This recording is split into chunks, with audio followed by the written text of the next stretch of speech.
So you want to spin something smoothly over time, that's add actor world rotation. It rotates the actor relative to its current location, and to make you understand it better, we already have the node here, but if you want to get it, you can just type add actor world, and you can see already add actor world rotation here, but we already have it here. And first of all, I would like to demonstrate by connecting the event tick execution pin into this. You can add whatever you like, but I'm going to use it for now, and I'm going to split this structure because I only want to move it in a certain direction. You can move it in all, but we are going to use it for now.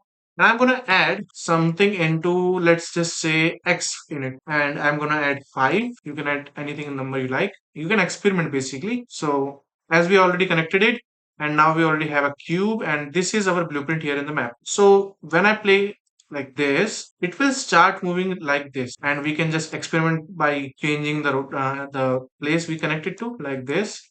Now it will rotate in all directions. So we're just combining it.